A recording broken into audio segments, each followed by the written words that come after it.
Today's victim is a 2011 Dodge Ram 1500. We got to do some front brakes and an oil change on this beauty. Let's get to her. Step 1, rummage through interior for wheel lock key. Hopefully you find it. Step 2, after finding wheel lock, put it on wheels. Crack loose all 5 of the wheel nuts. Repeat on other side if you're going to take off the front wheels. Hey, look, some parts. Brake rotors, brake pads, oil filter, and some oil. Dun dun dun. Alright, now that the wheels out of the way, we get our first good look at the brakes. And as you can see, they got hot. Someone's been riding the brakes or driving pretty angry. So we're going to replace those rotors, we're going to replace the brake pads. We're going to get everything all spiffied up and looking nice and new. Well, let's get to disassembling the brakes with a tool that's way too big for the job. That ought to do the trick. So you take out that bolt, and you take out that bolt down there, and this caliper should come off. Well, there ain't much left of these brake pads. You can see where this one's cracking due to heat, and you can see that this one's worn all the way. We're down to metal. So we're going to go ahead and replace that rotor too because of the heat scores on the one side, and there's that metal ridge on this side. Oh yeah. So we're going to replace that. Alright, so once your caliper bracket's off, that's this piece here. It was held in by 2 bolts in the back of it. Once that's off, go ahead and get your hammer and give your rotor a few smacks because it's going to be seized on there. And then once that's off, you just pull her off out of the way.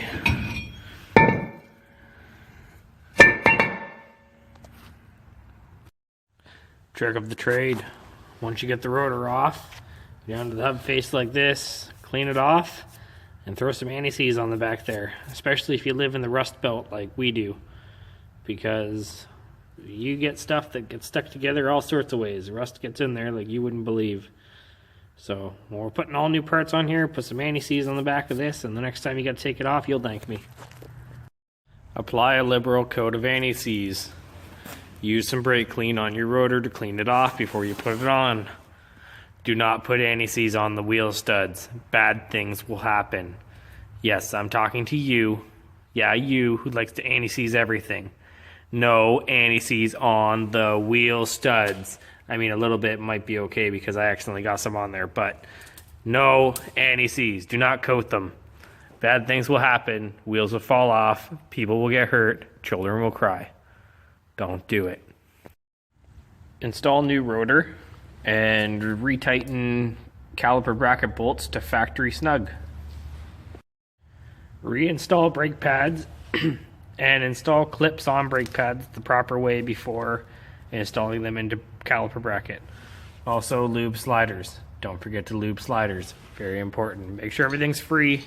Make sure everything moves. No binding, no grinding, and everything should move nicely. By everything moving nicely, I mean after the clips are on and the brake pads are on, they should all slide and move and do their job and pull the pads away from the rotor like they should.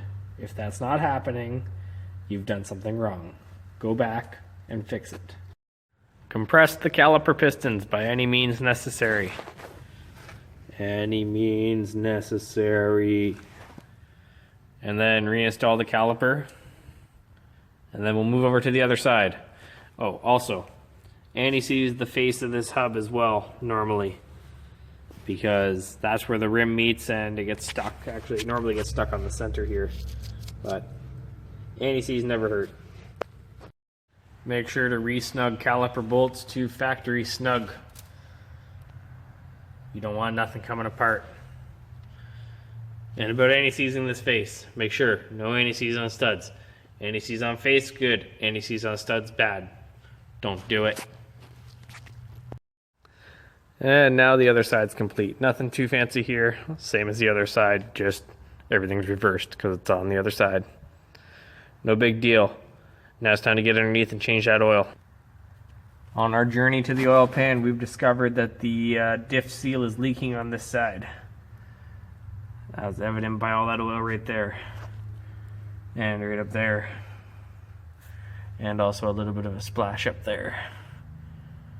That is all from the diff seal. So we got to change that while we're under here too, but that'll be a tomorrow project because today part stores are closed. It's too late. Ready? Aim. And let's try not to get covered with oil. Uh-oh. And fire. Ah, she's in the pan. We didn't do such a bad job after all. We're gonna let her drain. And I think I just lost the, nope, there's the oil plug. I didn't lose it, thank goodness. Now it's time to be a magician and get my hand up there for the oil filter. Ah, crap. Well, we got the filter changed. We're gonna finish topping her up with oil. Check her, make sure she's good. And then that about calls it a day for today. And hopefully tomorrow we'll do that output shaft seal, but we'll see what the day brings, whether or not we can get it, because it's gonna be a Sunday. And well, you know, parts stores on a Sunday, you can never get what you want.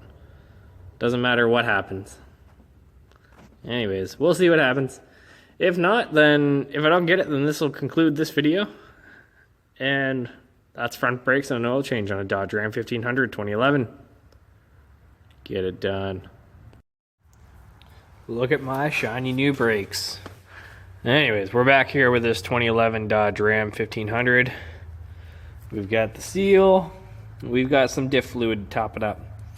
I'm going to change that seal because it goes right over in there. It lives in there. So that's the new seal. First, let's take off that ball joint. Now, different people are going to have different ways to do this. This is how I'm going to do it because, well, you know, I don't get paid enough to do this kind of crap. So that's the seal I'm changing. That's the new seal that's got to go there. That's the axle. What people will probably tell you to do is take this axle nut out, take this ball joint out, pull the spindle back, take the axle shaft out, la da da da da. All I'm going to do, I'm just going to take off this ball joint here, pull the spindle back, disconnect the axle from the stub shaft, pull it back, change the seal, and put everything back. That's how we're going to do it. Let's see. Alright, so once you get this nut off here, hopefully it comes off not too bad, hit here with a hammer until separated. Once separated, give yourself a pat on the back for being able to swing a hammer. Congratulations, you're not a complete retard. Once you get it all loose and pulled away, I turn the wheel the other direction. Make sure that your brake flex line here is not extended to its maximum limit and you're not hanging the whole spindle off that brake line, because that's bad to do. Alright, once you're back under the vehicle, you need to hit the axle shaft to get it off the stub shaft. Now, be very careful, as your axle shaft may be rusted to your stub shaft, and it may either all come out in one piece, or you just can't get it out at all. I mean, it happens. Luckily for me, I had this one apart not that long ago. Like, by not that long ago, I'm saying like a year ago. And at that time, I anti-seized the fuck out of everything. So, hopefully it comes apart real nice and easy. You know what? Without cutting. Got my hammer. And this isn't even a big hammer. This is just a small hammer. Because if you can't do it with this, you ain't going to get it off. So, just going to give her a tap. Oh, she's moving. So that's mine.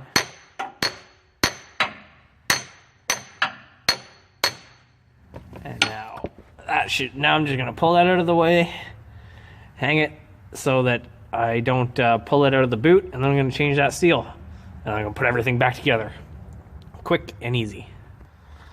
Now there's my axle, and there's my stub shaft.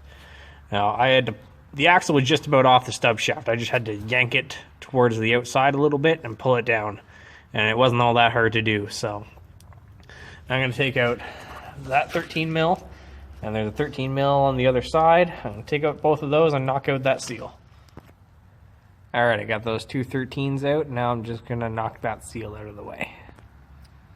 And the seal's out. Came from right there. Be careful when removing the seal, because if you remove the seal, your stub shaft may very well pop out. Like so. And it may or may not have this gear attached to it. Like so. Regardless, if it comes out or it does not come out, well, preferably it doesn't come out, but if it does come out, then we know why.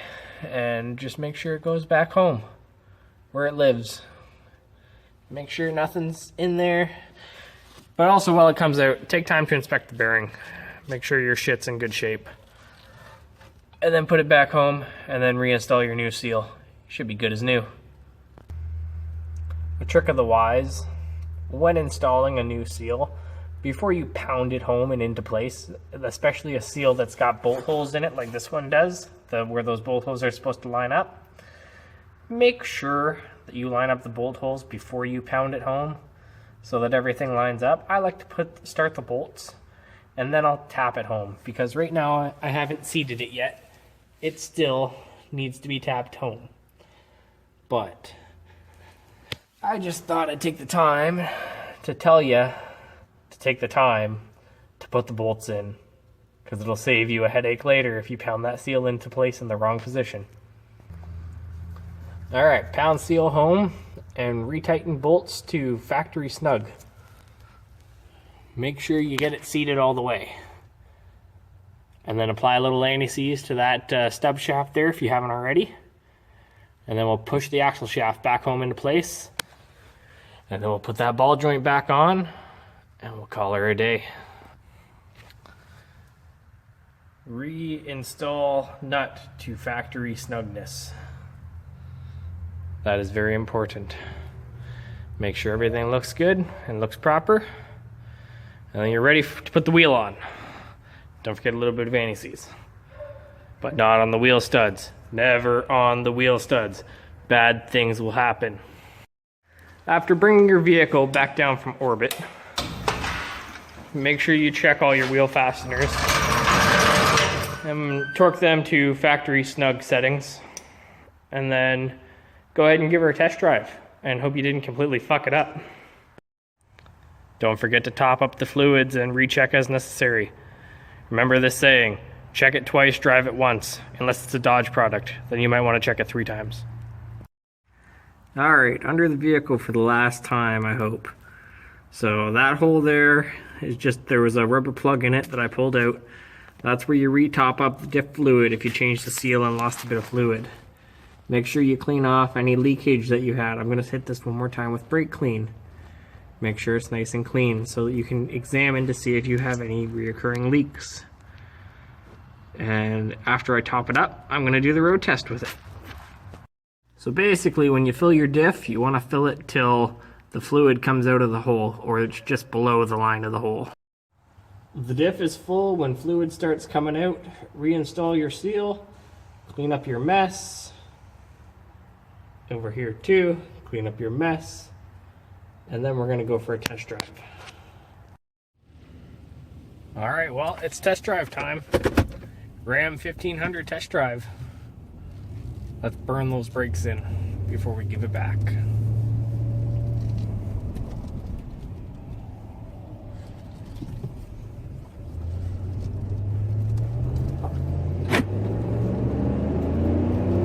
Oh yeah, test driving and braking. Oh, that was a good brake for them. That was a good burn-in brake. That'll give them a chance to cool. While we accelerate a bit, and we'll hit them good hard again. It's good to note that anytime you guys put brake pads in, you should always do a burn-in, which will alleviate any smells or anything like that. And that basically consists of, and it'll really like seat the brake pads in as well. Like it'll get them all like worked into the rotors, especially if you do pads and rotors. You really definitely should do a burn-in. So basically it consists of 3 really good brakes. Like that one there, that was a good XL and a good brake. And now I'm just gonna go down here because I'm gonna do a big loop back to my home. And I'm gonna go down down here, and I'm going to give it another good brake when I get close to this stop. And then I got another nice long straightaway to let it cool again. And I'm going to give it another good brake coming to the next stop, and then I'm going to be going home. And then it should be good. So, hopefully. Hope you guys are enjoying the lovely scenery of Canada. I mean, this is my backyard. Looks pretty good, don't it? Looks pretty good, don't it?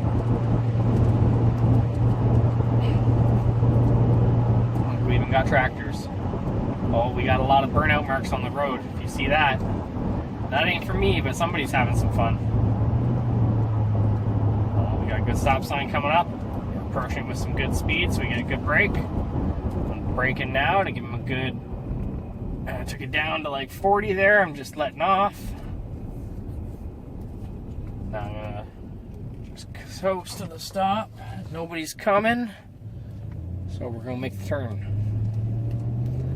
I'm going to do that one more time, and the brakes should be good, and everything seems dandy. The truck drives nice, so no brake pulsations. Make sure you feel out your work before you give it back to anybody. So, yeah, I'm going to do this around one more block, and I'm going to call it a day.